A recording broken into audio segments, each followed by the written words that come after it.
Good day mga kangod. This is yours truly again, Sir Ngod Motovlog at magtatapok po tayo dito sa lugar ng Nasugbo. So guys, samahan nyo ko. Tignan natin ang paligid ng proper town ng Nasugbo. Let's go!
po, ang binibidyoan ng ating lente ngayon ay ang likuran ng plaza nila.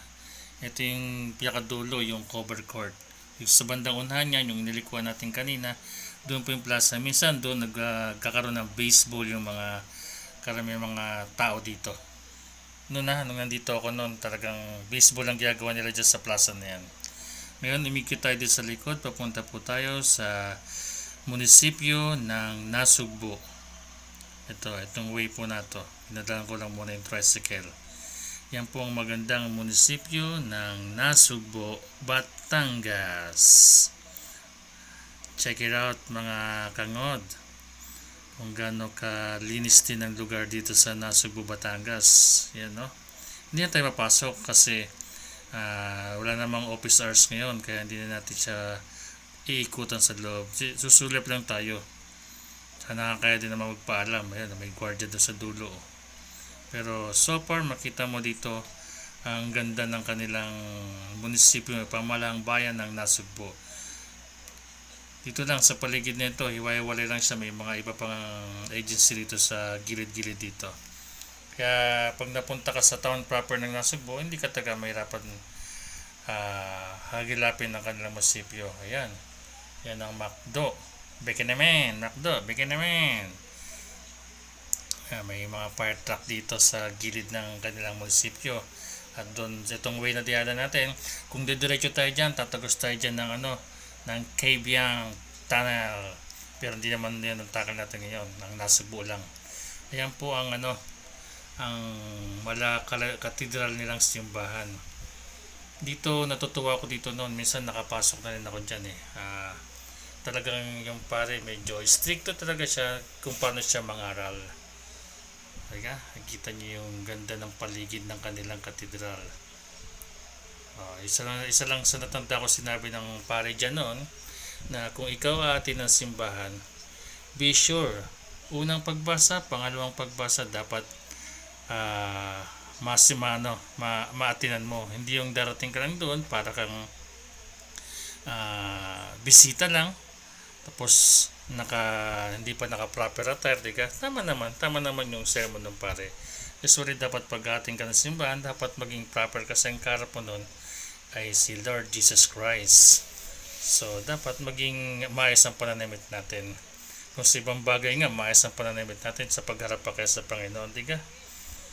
Yun ang hindi ko makalimutan dyan sa simbahan yan. Narinig ko kay Father yon na kailangan full ng misa ang aatinan mo, hindi yung pahapyaw lang or dumating ka lang para nag-attendance. So tumuloy na tayo dito, demiretso na tayo kasi maraming iskinita sa paligid nito. Kabisado ko ang area na to kasi ilang taon din ako na-stay dito nung nasa company ako ng lending na nagtatrabaho ako noon. Dito ako na-assign, dito ako naging supervisor sa area na to. Buong Nasugbu, Lian, Tuwi, Kalatagan, yan ang area responsibility ko noon. Kaya ikot ko ito.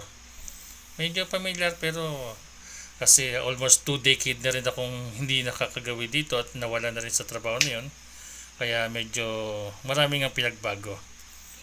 Kaya ako'y natutuwa at nakabalik ako sa lugar na to. Ito yung way na papuntang mga beaches nila. Kaya ratsyadan natin. Tara guys, samahan nyo ako. Bisitahin natin ang kanilang mga beaches.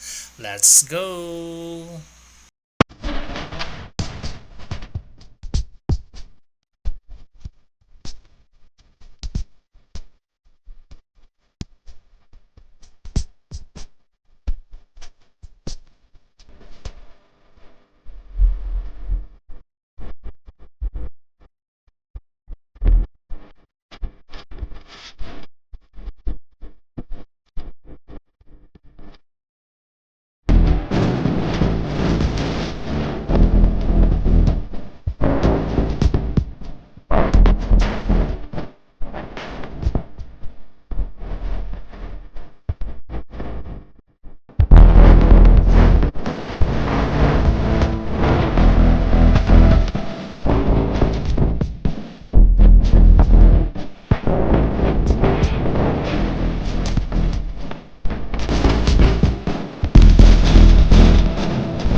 I'm back again. Ayan po.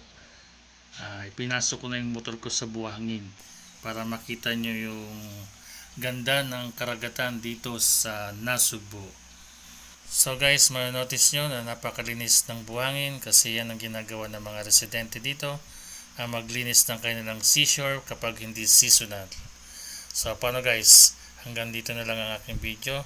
Kaya don't forget to like, share, and subscribe to my channel. At sa next video natin, pupunta natin o dadaanan natin ang way papunta sa sikat na vlogger na si Chopper Sniper. So weird! Bye-bye!